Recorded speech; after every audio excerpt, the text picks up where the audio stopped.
Hey guys, it's Ashleigh here, and welcome to episode 2 of the E.P.I.C podcast.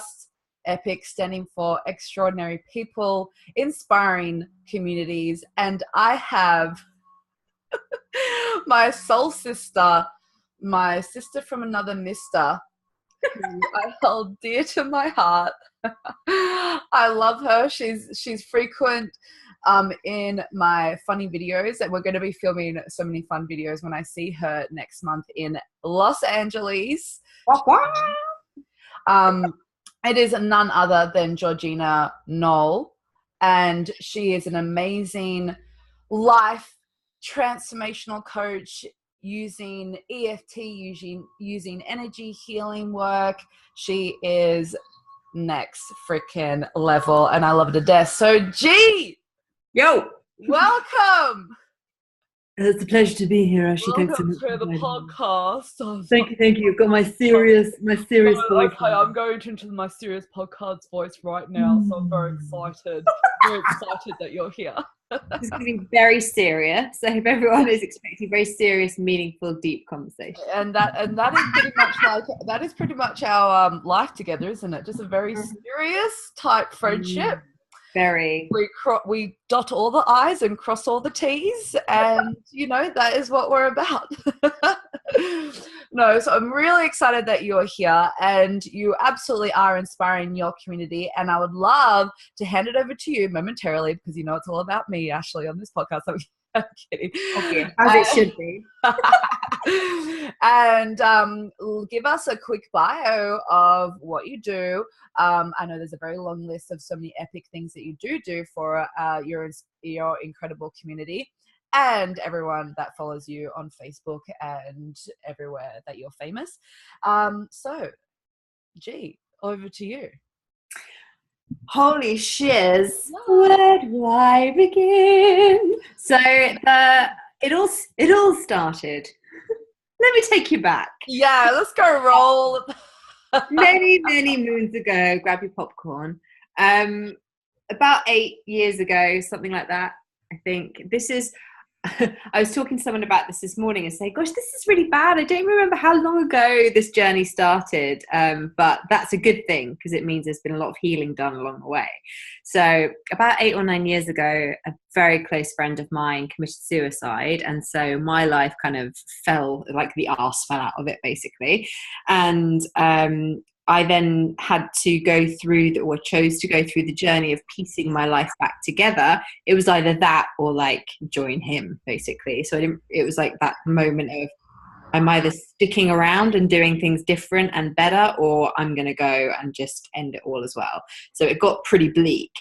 And I found all of these different techniques that really helped me to just totally turn my life around, piece my life back together. And the main was, I studied as a counsellor for like 3 years, but it just felt a little bit like I was wading through toffee, and it was so cyclical and going, just like never finding a solution really. And I just knew inside that there had to be like a quicker, easier way to like fast track people's healing, because I am so fucking impatient. Yeah. I want to feel better like now. I want it all now. And if I want my clients to have it like yesterday. And so yeah, when I found EFT and NLP and matrix reimprinting, which are like the 3 main techniques that I use in my work, things happen so quick. Change happens so quickly. Energy just moves, and people feel better, feel lighter. It was just like someone had gifted me the secret of how to make life work again. So that's pretty much the story. Wow. And so because you've like literally fast tracked and hacked like the healing process, is that what you mainly do with all your clients? So, if someone's coming to you with whatever, you can essentially fast track their clients with the techniques that you've learned. Yeah, I worked with a lady a couple of weeks ago, and she couldn't believe, she was like, oh wow, I did not expect that in one session. And it was just like, we just get to the core as quickly as possible. And that might sound a bit confronting and a bit scary, but actually it's really very easy because your subconscious is going to guide you where it needs to go. As much as it might feel like I'm in control, I'm guiding you and I'm helping the energy move quicker than it might if you were on your own. But your subconscious is still in charge. So it's not like I'm making something, like pushing something to happen. Your subconscious just has to feel safe enough to go, let go of the crap. And that's my help people feel just super safe and like they're in good hands and they can trust the process and magical things happen. Yeah. Wow, that's really interesting. And I feel like we could just talk a little bit more on that. So when you are essentially helping others heal, well, you're like you were saying, like you're sort of guiding it. You're not really like fixing them. Everyone's always fixing themselves, right? So you're giving them the power, the power back to themselves, so that they know that they are healing themselves. Can you talk a little bit more about that? Yeah, it's a big part of what I do. I've always had like one of my core issues, my core belief bullshit that I have carried around my entire life and I continue to heal is like this massive fucking responsibility complex. So I spent many years feeling like I had to fix everything for everyone, make all the pain go away and just make sure everyone was happy all the time, which, as you can imagine, pretty stressful, quite tiring and really unrealistic. And so when I found these techniques, it was so powerful because I felt like my healing had been put back in my hands. And as I'm saying it, like the palms of my hands feel like magnets right now, even talking about it. And the being able to empower others to do their own healing, to see that you're not broken, there's nothing wrong with you, you've just been through some really shit stuff, and now you're just finding a way of like recalibrating and making sense of it all. And okay, who am I now after all of this shit that's happened to me? Who the fuck am I? And also, if I let go of all of this crap and all of these limiting programs, who am I? Because we've been defined by our limitations for so long that when they're not there anymore, it's like, oh, it's quite disorientating. Interesting. I'm there to kind of support and guide people in that process, but they're doing the work. I'm not going to downplay my role. Obviously, I'm fucking good at what I do, don't get me wrong. But it's like, they are the ones, I'm not in their brain, putting wires in a different place. They are allowing the work to happen. Interesting. And so really, like, the healing process is like a big responsibility thing. So you're responsible for your own healing, and you're essentially you're essentially guiding them to be more responsible and to show up for themselves, to be able to heal themselves, and you're just holding the space for them in a way. Yeah, definitely. I'm just providing the tools, providing the space, and I'm helping the energy shift because I'm tapping the whole time on my end, and I'm kind of doing all the energy clearing work from my end as well, just to help ease the process. But the person on the other end of the, whether it's in person at one of my live events or whether it's online like this, and I work via Zoom as well, it's just, I actually really like working via Zoom because when we use the EFT where we're tapping, that person on the other end is tapping on themselves. So they're literally taking their healing into their own hands, and they've like magic at their fingertips. It's amazing. So do you feel like that everyone has the capability to heal themselves? Yeah. Like, I don't think anyone else has the capability to heal you. I think only you have. And that can feel, I think, again, a little bit scary when you're at the beginning of the journey, because there can be a tendency to think, well, I've got to this point of pain on my own. And so I don't know how to change things. And that's why there are coaches and mentors and healers and teachers. And that's why there always have been, ever since the dawn of time, there have always been people that the like members of the tribe or the community would go to for healing, for advice, for assistance in this area, like emotional, spiritual healing. And so for me, this is no different. It's literally just, I'm that person that people come to in my community, in my kind of online community or whatever. I'm the person that they would come to for that assistance, for that guidance. But at no point am I ever saying, I can fix you. Yes. It's always about I can help you heal yourself, because everything you need is inside of you. Yeah. Wow, that's amazing. And I know that that can transition over into like health in the physical realm, because that's what something that I used to teach, being an exercise physiologist and Pilates instructor and having studios. So I can understand that's essentially what I like to empower others to do as well, is that like, yeah, we can provide the tools and we can provide the nutrition plans and we can provide the classes, and but you still rock up. Like, you still have to turn up, you still have to show up for themselves. So it's something that is a really interesting topic, is that like, yeah, here we are as leaders and inspiring our communities where we really are like being the example of like what you could be as an individual, and also, you know, allowing everyone to rise up as their own leader within themselves. But a really big part of it is that like we're all responsible for everything that is going on in our lives, and we're all responsible for everything that's inside of us, and we're all responsible for what we've taken on, and what pain we've decided to hold on to as a part of our identity and whatnot. And it's interesting what you're saying earlier, when people can feel a little bit lost at the start because of your saying that people, you know, they're thinking that they've created that pain. So, oh my gosh, like, is it going to manifest into something bigger, or how am I going to ever shift it if I've created it? So I want to touch just a little bit about even whatever you're feeling inside of you, you have the power to shift it, because we all take responsibility. But also, if you are feeling overwhelmed by it, that's where you would come in, right? Because you'll then like either shatter it or help them heal it faster and whatnot. So I want to just, if it's okay, if we go back and touch a little bit more about that, because if someone's really feeling overwhelmed with everything that's going on in their lives, where do they really start in just the healing process? If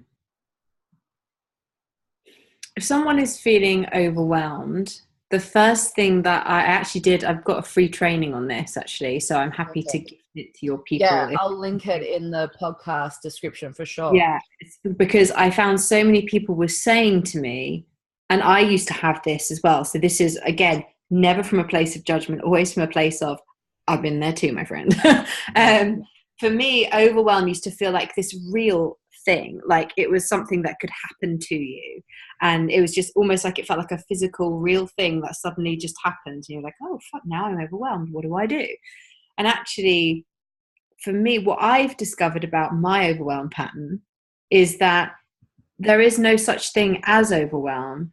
There is only a fear of a time when we felt that way in the past, and our subconscious is trying to protect us from feeling that way again.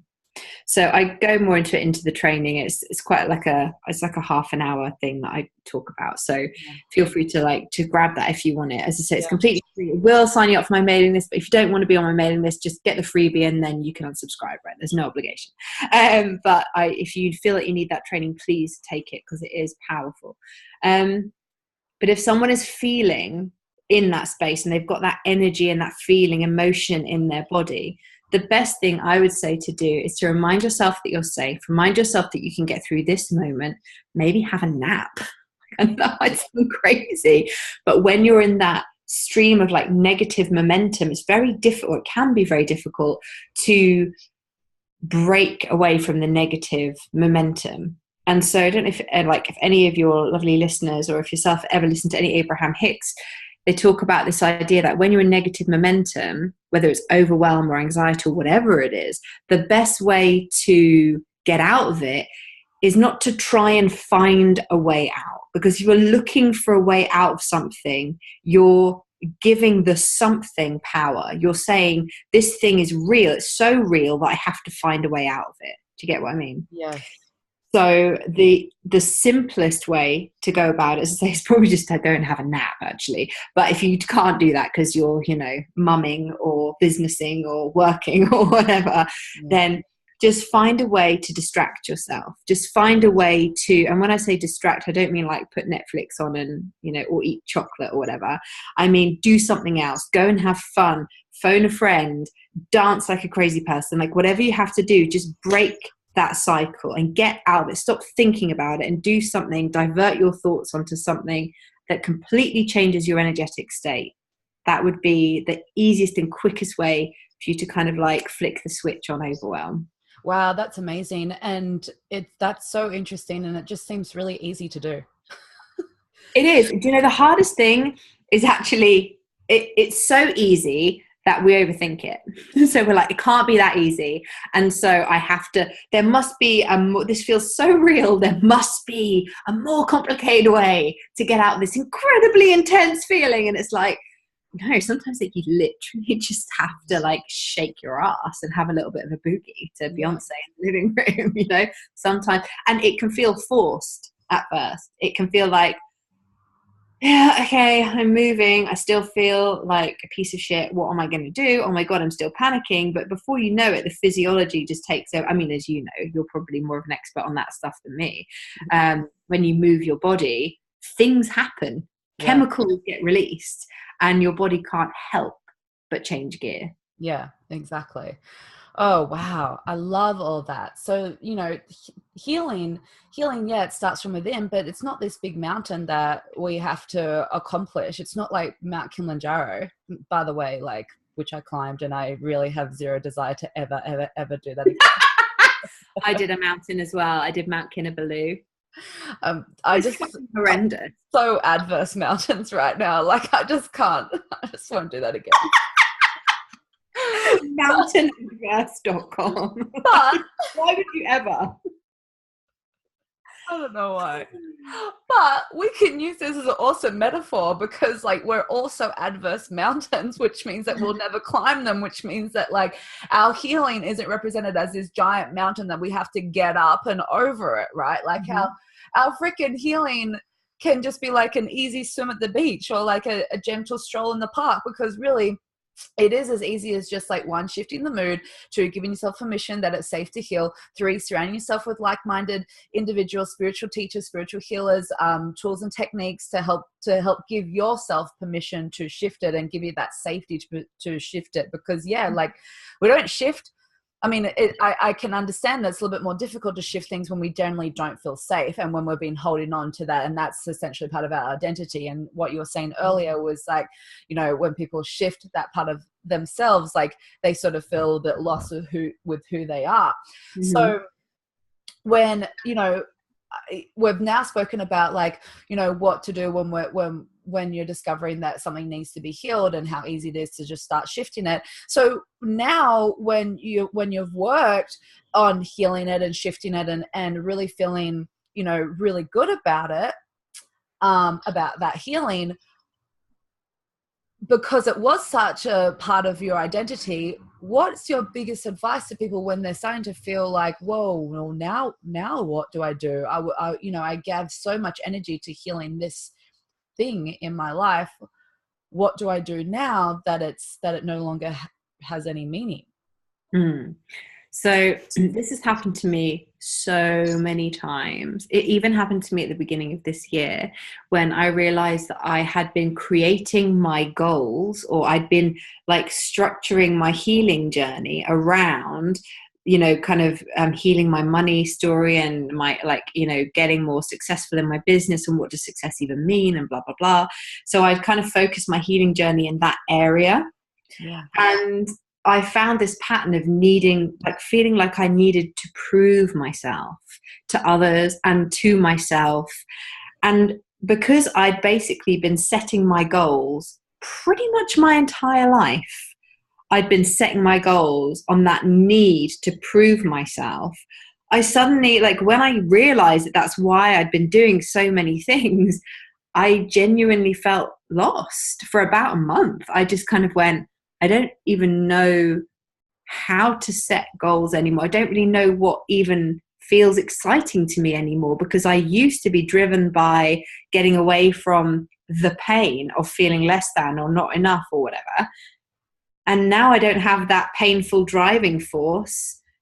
I don't know what I'm doing. So I think the most important thing for anybody is to understand, why do you really want what you want? How is it going to make you feel? So it's that kind of idea of like core desired feelings or core values, rather than chasing things, rather than feeling like there are certain parts of you that you have to heal or fix. And if you find yourself feeling a bit disorientated because you've like turned yourself inside out with all the self-development work, which you can feel a bit that way, like, who the fuck am I now? Yeah. If you're feeling disorientated, just always keep coming back to, what do you know to be true? And if there was one thing in that moment, in any moment when you feel disorientated or unsafe, just ask yourself, in this moment right now, what do I know to be true? And that might be something as small as, I know I'm Georgina. I know I have curly hair. I know I like chocolate and I love animals. Could be that small, but it's those small little things that you're always going to be certain about that will remind you of who you really are at your core. And you can even journal on that. Like our mentor, one of our mentors, Kat, had me journal on that, like, who am I at my core? And that was very confronting, because it was like, I don't know anymore. And that was the first thing that came to my head was, I don't know. Well, if I don't know, who the fuck does know? Yeah. Of course I know. Of course I know. I was just resisting looking at it because I was afraid.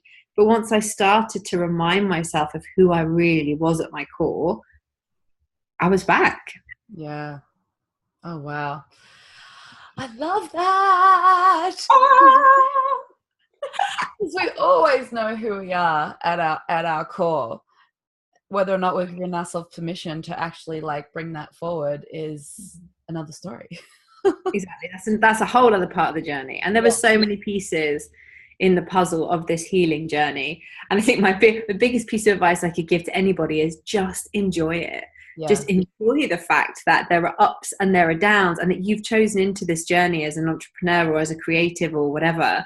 And just know that you're always safe and you're always provided for. So just enjoy it. Just enjoy all of the crazy, the highs, the lows, all of it. Oh, yeah. Girl. Mm-hmm. Preach, mama. Yes. Oh my gosh. I feel like I want to go a little bit further into that, because gosh, how much do we judge ourselves when there's like a lull in business, or when there's like a dip in business? And when we had success, or we felt successful and we felt empowered and unstoppable and amazing, and then all of a sudden like everything came to a screeching halt, or everything started to dip, like. And then, because we're so fighting so much to go back to where we were, go back to that success and feeling that good again and feeling that invincible again, that we really lose track of the situation, of the present moment of where we're at right now. So what is your advice on keeping the enjoyment and keeping the flow and just keeping the happiness and keeping true to yourself when there is that dip? Maybe the most important thing, if you're an entrepreneur out there and you're dipping quite frequently, maybe you're resisting feeling joyful and feeling happy and feeling present when you do dip. So the universe is granting you a lot of dips in your life and in your business until you actually get it. Mm-hmm. Right. And I put my hand up for that, because I have experienced that so many times. And I generally, and I still to this day, like even yesterday, I was feeling really like down about things. And then I'm like, whoa, girl, like, this is a journey. Like, you're in another country, like, just go out and enjoy it and whatnot. But it's funny how like we do this still. So what, like, let's talk a little bit about that. When you're in that lull, you're feeling rubbish, you're desperate to get back to what you're feeling, previously. How do you maintain that enjoyment of the journey, entrepreneurial journey? I would say, like, don't resist it. Don't feel like, because the more you try not to feel the thing, the more you're holding it at bay, and it's very tiring, and the more it's going to grow in strength in order to really get your attention. So if you need to feel shit for a day, feel shit for a day. I think a lot of this starts with being able to accept yourself where you are, which is one of the reasons why I absolutely love EFT, because the setup statement that you use at the beginning of each round is, even though I have this problem, I accept myself anyway. Yeah. And that for me is like one of the key parts of healing in general is, okay, so you did this thing. Can you forgive yourself anyway? Can you accept yourself anyway, even though you did that thing? And also I wanted to speak to the point you made there about like when you're having a dip, one of the and I do this myself. I did this when I was doing my tax form and I looked at the money I made at a certain point last year and I was like, oh my God, I was making so much money at that point last year. How I was having like consecutive, and for me at the time, this was a lot of money. I was having like, I had about 4 or 5 months where I made 5 figures over, like good 5 figures. And I was like, whoa, that's so amazing. But rather than looking at it and going, yeah, I did really well, I looked at it and went, oh, I haven't made that much this year. Yeah. And I wanted to go, I was like, how do I get back to that? Like you were saying, how do I get back? And when you're looking at how do I get back, you're forgetting to look at, well, how do I go forward? What do I want now? Okay, so I've had that and now I've got this. What do I want next? So when you're feeling in a dip, another great way to bring yourself out of it or to allow yourself to just be okay with where you are right now is to know that that's what's been.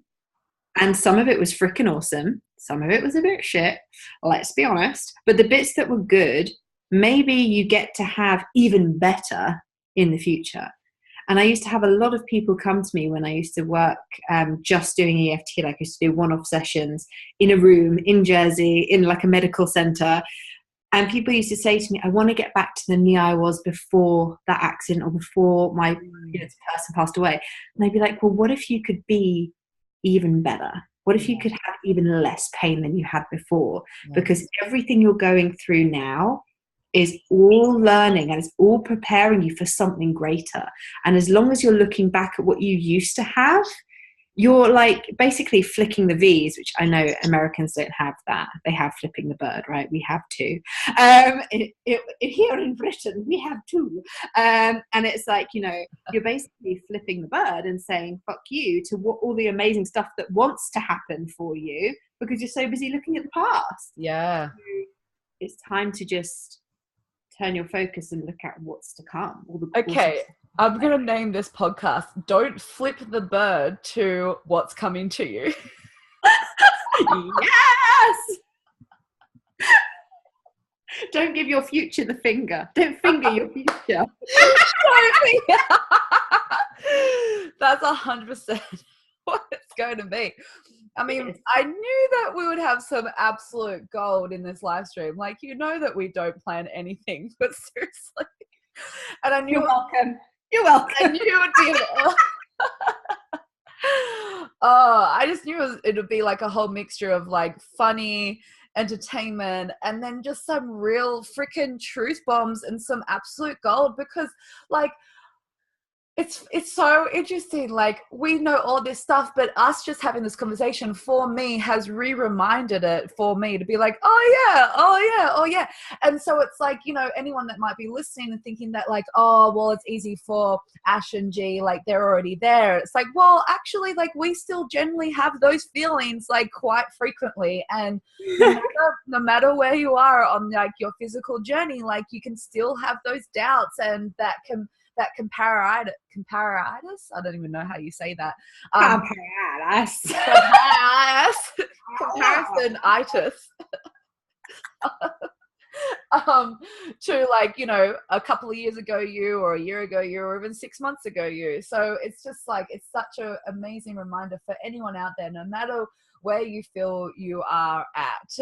This is just absolute gold. And I'm so grateful that you gave me the time to come on my podcast. I'm so grateful to you. It's amazing.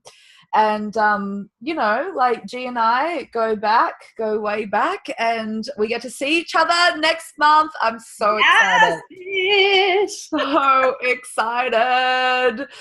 So G and I, G's coming to LA, and we're gonna do some funny skits. I am legit excited for I'm so excited. shenanigans. And she's going to stay at my home. Well, I don't know if you are, but I'm forcing you to stay at my home because I live literally like next to the Santa Monica Pier. And so like, it's a nice tourist place and like, we're all just going to live life.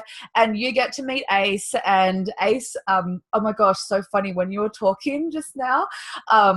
Ace was like moving around on the bed and he was shaking because I'm on a bed, guys. I'm not sitting on a chair. And he was shaking like the bed. So my camera was going like this as he was moving positions. And it was like, just wanted everyone to know that it wasn't me moving it was Ace. So yeah, here he is. I mean, I'm going to be excited to see you, but let's be honest, he is the star of the show, isn't he? He's the star of the show. Ace, you gonna say hello? Ace. No. Hi, Bubs. Isn't he beautiful? I can't. Like, my heart hurts with how much I love that dog, and I've never even met him. I'm like, oh, every time I keep showing him to my boyfriend John, I'm like, and the way that I describe you, if I talk about you, reference you ever, I'm like, which obviously I do all the time. He basically knows you now. I'm like, oh yeah, you know my friend who's in LA with the big white dog, and he's like, oh, of course. No, I think it's like Ash and Ace are just going to be like this duo for the rest of our lives. Like, it's just going to be, everyone's going to know Ash as Ace, like Ash and Ace. It's never going to be just Ash. It's going to be like, oh yeah, so like Ash and Ace came to like lunch and dinner and whatever. I'm basically taking him out for lunch, and you get to come with us. I know. And we're going to that place that has the doggy menu. This is what I love so much about Los Angeles, is that there's like, you know, you go to a place and they have like a human menu, then they have a doggy menu that you can buy food for your dogs, and you're shouting him lunch, I think you said. Oh my God. I am so buying him lunch. He's my date. As I say, you're the chaperone, but he is my date. Oh my God, that's so great. All right. Well, okay. So I am going to finish this podcast with a question for you. And because we're all about inspiring communities, I want to ask you, how does inspiring your community feel? So what does really inspiration mean to you? What does inspiration mean to me, and how does it feel to inspire my community? Yeah, because you do that. When I know that I've dropped some gold, like I have a little membership group. I say little because it's just started, and it's going to become so much more. So I already know it's just like a seed corn of an idea at the moment. It's going to grow. And I drop weekly content in there, like meditations and EFT tapping scripts and, you know, all the good stuff, intuitive readings and stuff. That's when I feel at the most powerful inspiration. Wow. And what it feels like is just that it feels like, it might sound really bizarre, but it feels like suddenly I just know everything. Yeah. It feels suddenly like a channel's just been opened up in my head, and I just have access to all of the wisdom that they need. And I don't have to think, and I don't have to do, and I don't have to be anything. I literally just have to show up, set the intention, and the knowledge, the wisdom comes out, and it's not even like it's coming from me. And to me, that's what it feels like when I know that inspirational shit's coming out at that point, because it's just like words are just happening, and I'm not even thinking. It's just like, and the feeling of when they then come back to me and say, you know, I did a meditation for them yesterday around healing loss, and it was like a 20-minute meditation. And again, I had no idea where it was going to go. And one of the ladies in there said to me, my mum came to speak to me, and we healed that bereavement, basically, in meditation. And it was just like, whoa, that to me is like it, even now thinking about it, it's almost like it takes my breath away. The fact that something so simple, something so easy for me to do. And when I say easy, I don't mean to be dismissive. I mean that it feels so aligned and it's done with ease.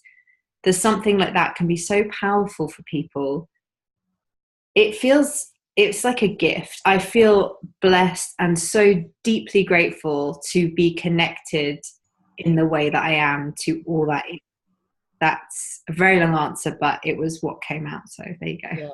Love that. No, that was amazing. That was so perfect, and just a beautiful way to end. So I love that. Thank you so much, G. Thank you. The Epic podcast.